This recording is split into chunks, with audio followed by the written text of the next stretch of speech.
खुद को कब तक यूं ही आईने में निहारती रहोगी? अच्छी ही लग रही हो। अब चलो भी, वरना पार्टी में सबसे देर से पहुंचेंगे। विवेक ने मंदा की तरफ देखते हुए झुलझुलाते स्वर में कहा। वैसे भी इतने सारे लोग होंगे, किसको फुर्सत होगी कि तुम्हें देखे? पार्टी में सब खाने पीने के लिए जाते हैं। देखा जाए तो पीने और ग्लैमर तितलियों को ताकने जाते हैं। ना जाने किसके लिए इतना तैयार होना चाहती हो। मैं तो रोज़ ही तुम्हें देखता हूँ। जैसी हो मेरे लिए ठीक हो। वैसे भी शादी के इतने सालों बाद कुछ फर्क नहीं पड़ता। विवेक एक बार बोलना शुरू कर दे तो उसके तानों में उपहास घुल जाता है और वह जो मन आता है बोल देता है, बिना कुछ सोचे कि सुनने वाले को कैसा लगेगा।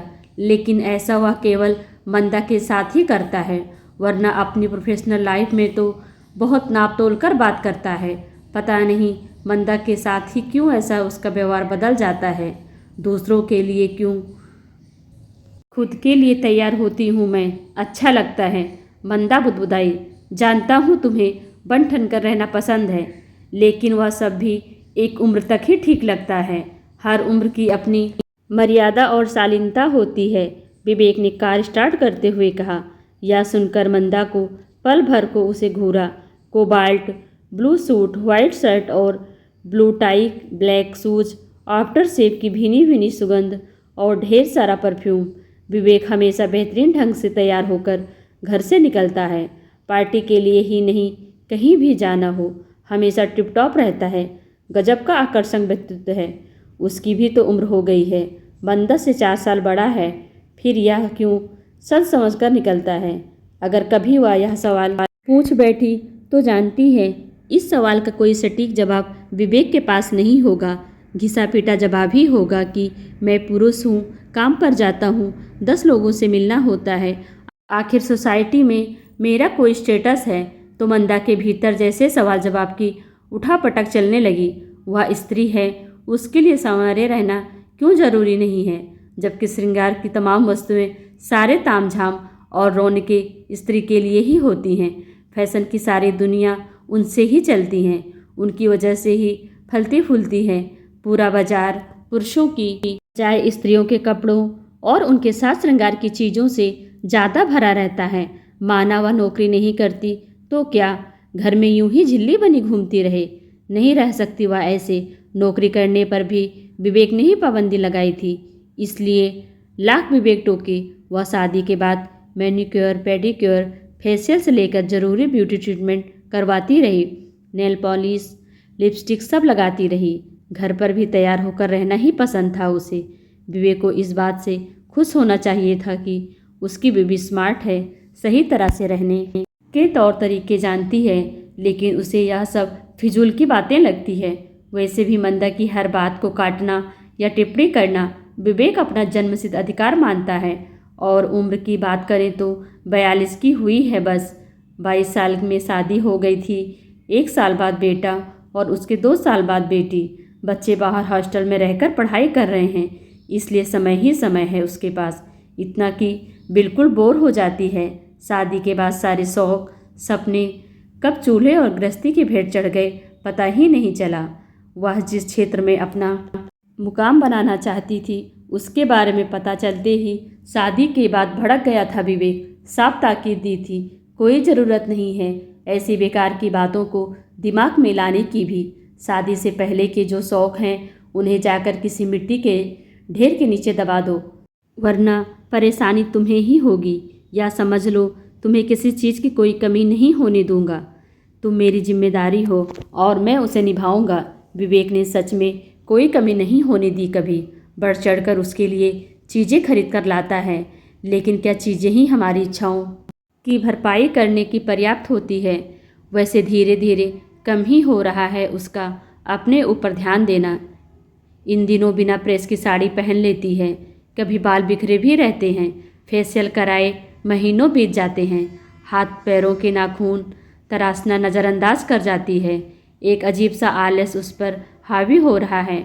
आलस से ज़्यादा शायद बोरियत है, कुछ न कर पाने की बोरियत है। पीछे जो छूटा है उसे संभाल ना पाने की एक चिढ़ तो एक जिद की तरह करती है। वह बनाव श्रृंगार, वह भी कभी कभी इसलिए अब जब कहीं बाहर जाती है तो कुछ ज़्यादा ही देर लगती है उसे शीशे के सामने से हटने में, मानो सारी कसर उसी दिन पूरी कर लेना चाहती हो। उम्र हो जाए तो क्या सजना संवरना खुद पर ध्यान देना छोड़ देना चाहिए? इस तरह तो अपने लिए जीना भी छोड़ देना चाहिए। नहीं कर सकती वह विवेक से सवाल और बहस तो कतई नहीं, इसलिए सारे रास्ते चुप ही बैठी रही कार में। पार्टी में नीलोत्पल दा को देखकर हैरान रह गई। हमेशा की तरह खादी का कुर्ता पजामा पहना हुआ था। अक्सर वह कहती, दा, गांधी जी के बाद आप खादी के सबसे बड़ा प्रचारक है। तो वह जोर जोर से हंसते हुए कहते, बहुत शैतान हो तुम मंदा, लेकिन अपनी ये शरारतें, ये चुलबुलापन हमेशा कायम रखना। इससे व्यक्तित्व और कला दोनों में निखार आता है, जीवन की जीवन तंत्रता बनी रहती है। शैतानी और चुलबुलापन दोनों को ही वह संभाल कर नहीं रख पाई। आप कहाँ इस शहर में कब आए दिल्ली से? आपको देखकर बहुत अच्छा लगा दा। खुशी के अतिरेक में उसने प्रश्नों की झंडी लगा दी। बीबी जो बोले मानना पड़ता है बाबा। उसका आदेश कि मुंबई शिफ्ट हो जाते हैं, यहाँ ज़्यादा अवसर है हमारे लिए। नीलोत्पल दा जोर से हंसे। आपने शादी कर ली? घोर आश्चर्य दा। आप तो हमेशा कहते थे कि चाहे कोई अप्सरा भी आ जाए शादी नहीं करूँगा। नहीं चली मेरी उसके सामने। ए रूपाली, देखो तो कौन है यहाँ। रूपाली दी को देखकर मंदा उनसे लिपट गई। हमेशा की तरह बालों में गजरा लगा हुआ था और पीले रंग की सिल्क की साड़ी में वह अद्वितीय लग रही थी। ग्रुप के सारे लोग उन्हें शिल्पकार का ऐसा शिल्प कहा करते थे जिसे गढ़ते हुए हथौड़ी छेनी भी बहुत कोमलता से चलाई गई होगी। तभी तो हर अंग कलात्मक ढंग से तराशा हुआ लगता था। आपने रूपाली दी से शादी की? मंदा की हैरानी और बढ़ गई थी। करनी पड़ी मंदा, माने ही नहीं। तुम सबसे बिंदास थी हमारे ग्रुप में। तुम तो शादी करके गायब ही हो गई। फिर मुझे कौन बचाता? दा हंसी। रूपाली ने प्यार से उनकी पीठ पर मुक्का मारा। बदमाश मानुस, मंदा इनकी बातों में मत आना। कितने पीछे पड़े थे कि शादी कर लो, वरना इस रूखे इंसान के साथ बंधती क्या मैं? नहीं दी, दा बिल्कुल रूखे इंसान नहीं है। कलाकार तो संवेदनशील होता है। अपने गुरु के बारे में कुछ नहीं सुनूंगी। तुम थिएटर कर रही हो कि नहीं? विवेक तो अपने दोस्तों के साथ ड्रिंक करने में व्यस्त था। मंदा साथ में आई है या भी भूल गया था। वे तीनों कोने की एक टेबल पर आकर बैठ गए। दा, कुछ नहीं कर रही मैं। विवेक को पसंद नहीं। लेकिन आप लोगों का थिएटर ग्रुप कैसा चल रहा है? एकदम बढ़िया। यहाँ मुंबई में भी अच्छा लग रहा है। लोग थिएटर पसंद करते हैं। ग्लैमरस होने के साथ साथ मुंबई में कला की भी बहुत कद्र है। तुम वापस ज्वाइन कर लो हमारे साथ। रूपाली दी ने चीज़ बॉल्स खाते हुए कहा। संभव नहीं होगा दी, मंदा ने धीमे से कहा। थिएटर के बारे में सोचते ही एक टीस उठी थी मन में। उसका सपना था एक बेहतरीन थिएटर कलाकार बनने का। अपना पता दो, कल आते हैं हम तुम्हारे घर।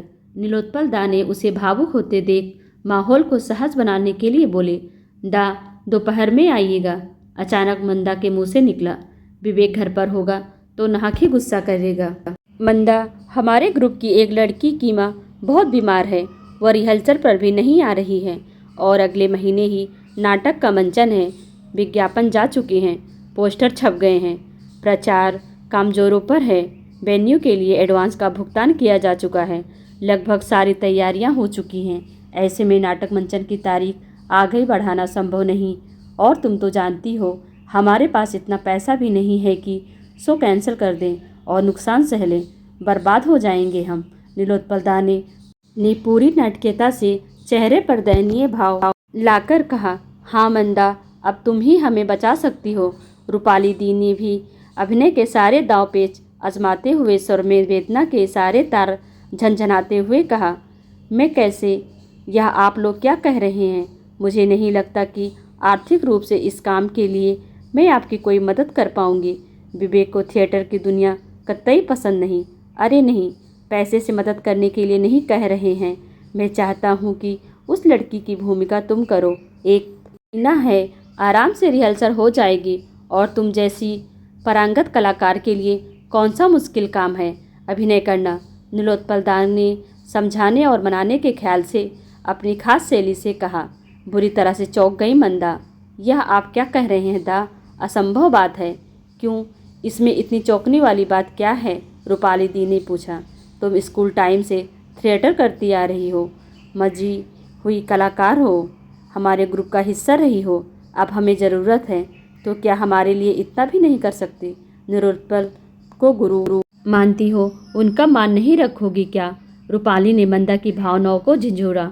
वह जानती थी कि मंदा वैसे मानने वाली नहीं है। शादी के बाद अभिनय करना तो दूर, किसी नाटक का मंचन होते देखा तक नहीं। सब भूल चुकी हूँ, इतने बरस हो गए। रूपाली दी, कला हमारे भीतर होती है, वह ख़त्म नहीं होती। अगर समय का अंतराल आ जाए तो उसे केवल तराशने की ज़रूरत होती है। बस तुम्हें पुनः अभ्यास करना होगा। रिहर्सल करोगी तो पुरानी मंदा स्टेज पर छा जाएगी, पहले की तरह। नीलोत्पल दा बोले। दा, विवेक मुझे कभी इसकी अनुमति नहीं देंगे, मंदा ने कपकपाते स्वर में कहा। मैं जिस सपने को दफना चुकी हूँ उसे क्यों खोदकर बाहर लाने की जिद कर रहे हैं ये दोनों? मंदा अपने भीतर एक लड़ाई लड़ रही थी। क्यों वापस ये उसे उस दुनिया में ले जाना चाहते हैं जहाँ जाना संभव नहीं है? अनुमति नहीं देंगे मतलब तुम्हें अपने बारे में फैसला लेने का अधिकार तो होगा ही। और क्या तुम अपनी कला को मरने दोगी? अभिनय तो तुम्हारे लिए जीवन की संतुष्टि रहा है हमेशा। कैसे जी पा रही हो उसके बिना? रूपाली दी ने जैसे उसके आत्मसम्मान को झिंझोड़ा। रूपाली, रहने दो, मंदा को इस तरह परेशान मत करो। विवेक को नहीं पसंद तो कोई बात नहीं, हम तुम्हें बाध्य नहीं करेंगे, लेकिन बस इस बार यह नाटक कर लो, वरना बहुत मुश्किल स्थिति पैदा हो जाएगी हमारे लिए। नीलोत्पल दा ने अनुरोध किया। दा, इस तरह कर आप मुझे शर्मिंदा ना करें। मैं कोशिश करूँगी, पर अभिनय ठीक से कर पाऊँगी कि नहीं इसकी गारंटी नहीं ले सकती। वह तुम मुझ पर छोड़ दो, रूपाली दी बोली। मैं दोपहर में ही रिहर्सल के लिए आ सकती हूँ, कोई दिक्कत नहीं। हमारी टोली का विमल तुम्हें कार लेकर लेने आएगा और छोड़ भी जाएगा। कॉलेज में पढ़ता है पर अच्छा कलाकार है। जब तुम हमारे ग्रुप में जुड़ी थी उस समय जैसा जुनून तुम में था अभिनय को लेकर, वैसा ही जुनून उसमें भी दिखाई देता है मुझे। वह भी एक भूमिका निभा रहा है नाटक में। नीलोत्पल दा ने उसे स्क्रिप्ट पकड़ाते हुए कहा। इतने वर्षों बाद अभिनय करते हुए भी रिहर्सल के दौरान मंदा को नहीं लगा कि वह कुछ भूली थी। बहुत ही सहज ढंग से वह संवाद पढ़ती गई। धीरे धीरे अभिनय और मंच गया। नीलोत्पल दा और रूपाली दी के निर्देशों के साथ वह निखरती गई। मंदा दी, आपका अभिनय एकदम स्वाभाविक है। जान डाल दी आपने ध्रुव स्वामिनी की भूमिका में। उसे वापस छोड़ते समय विमल बोला। अच्छा विमल, अब उस लड़की की माँ की तबीयत कैसी है जो पहले यह भूमिका निभा रही थी? नहीं तो दी, यह भूमिका तो कोई नहीं निभाने वाला था। नीलोत्पल दा किसी को ढूंढ रहे थे इसके लिए, फिर आप मिल गई तो वह बहुत प्रसन्न हुए। कुछ पूछा नहीं मंदा ने नीलोत्पल दा और रूपाली दी से इस बारे में, लेकिन मन ही मन धन्यवाद जरूर दिया। इतने दिनों से वह खुद बहुत अच्छा महसूस कर रही थी। आलस, बोझिलता और कुछ न कर पाने की कसक दूर हो गई थी। हालांकि वह जानती थी जिस दिन विवेक को पता चला तो तूफान आ जाएगा। जानती है, नाटक करने वालों को वह भांड कहता है, लिपे पुते चेहरे वाले भांड। तिरस्कार होता है उसके शब्दों में। बस आज फाइनल रिहर्सल है और 2 दिन बाद मंचन। उस दिन के लिए कोई बहाना बनाना पड़ेगा। सुबह से रात तक घर से बाहर रहने के लिए। फाइनल रिहर्सल में देर हो गई थी। विवेक का आने का समय हो रहा है सोचकर मंदा ने न कपड़े बदले थे और न ही मेकअप उतारा था। अंधेरा हो गया था। विमल उसे छोड़कर निकल ही रहा था कि बोला, मंदा दी, एक बार खटक धारिणी के साथ जो आपका संवाद है उसे सुनाओ ना। वह कितना अद्भुत है, आपका कहने का अंदाज। मंदा हंस पड़ी, पैसेज में ही रुक गई। भला मैं क्या कह सकूंगी? मैंने तो अपने ही प्राणों का मोल नहीं समझ पाती। मुझ पर राजा का कितना अनुग्रह है यह भी मैं आज तक नहीं जान सकी। मैंने तो कभी उनका संभरण सुना ही नहीं। विलासिनियों के साथ मंदिरा में उन्मत्त, उन्हें अपने आनंद में अवकाश कहाँ? अचानक जड़ हो गई मंदा। विवेक सामने खड़ा था। दी, मैं चलता हूँ, प्रणाम। विमल चला गया। सजी धजी मेकअप की परतों से चेहरे को रंगत किए, भौं में कटाव और नकली आभूषणों से सुसज्जित मंदा को देख हतप्रत रह गया विवेक। घर के अंदर उसके पीछे आते हुए वह उसे बताने का प्रयत्न कर रही थी कि कैसे नीलोत्पल दा और रूपाली दी से उसकी भेंट हुई और उसके बाद बस परसों मंचन है, उसके बाद मैं अभिनय नहीं करूँगी विवेक। लेकिन अब मैं मना नहीं कर सकती, सारी तैयारियां हो चुकी हैं। मैं तुम्हारी बात की अवहेलना नहीं करना चाहती थी, बस ना जाने कैसे मेरे सपनों ने उड़ान भर ली। कुछ तो बोलो विवेक, तुम समझ रहे हो ना मेरी बात। कोई प्रतिक्रिया नहीं। मंदा इस बात से ज़्यादा परेशान थी। ज्वालामुखी के फटने का इंतजार था उसे। सुबह तक चुप्पी छाई रही, न ताना न उल्हाना। हैरानी की बात तो यह कि बड़ी देर तक दूसरे कमरे में जाकर बच्चों से बात करता रहा विवेक। मंदा ही करती थी बच्चों से हमेशा बात, और वह उसी से उनका हालचाल पूछ लिया करता था। बेटी तो हमेशा कहती थी, माँ आपको इस तरह अपने अभिनय के पैशन को नहीं छोड़ना चाहिए था। कला तो हर रूप में अच्छी और प्रशंसा योग्य होती है। मुझे वापस आने दो, फिर देखती हूँ पापा आपको कैसे रोक पाएंगे। बेटी की बात सुन मंदा कुछ नहीं कहती थी। अपने सपनों को वह कब दफन कर चुकी है। नाहक क्यों उन्हें बाहर निकालने की कोशिश में वर्तमान में उठक पटक करें। कितने बजे का शो है? सुबह चुप्पी टूटी। आऊँगा मैं भी देखने तुम्हारा अभिनय। सुना तुम्हारी डायलॉग डिलीवरी तो अच्छी है, और हाँ, सजी संवरी ज़्यादा अच्छी लगती हो तुम। अपना ध्यान रखना, क्यों छोड़ दिया तुमने? मंदा आश्चर्यचकित सी उसे ताक रही थी। नहीं ताना तो नहीं लग रहा, यह ना ही तानों में लिपटा उपहास। क्या सचमुच विवेक नाराज नहीं है? कहीं वह अभिनय तो नहीं कर रहा? वह धीरे धीरे कदम रखते हुए बिल्कुल उसके पास जाकर खड़ी हो गई। उसकी आंखों में झांका, उसके चेहरे के भावों को पढ़ने लगी। नहीं, अभिनय तो नहीं लग रहा। बंदा को लगा जैसे उसके सपनों ने हौले से पंख फड़फड़ाए। तो दोस्तों, आपको यह कहानी कैसी लगी कमेंट कर हमें ज़रूर बताएं। वीडियो को लाइक कर चैनल को सब्सक्राइब करना बिल्कुल भी ना भूलें। Thanks for watching.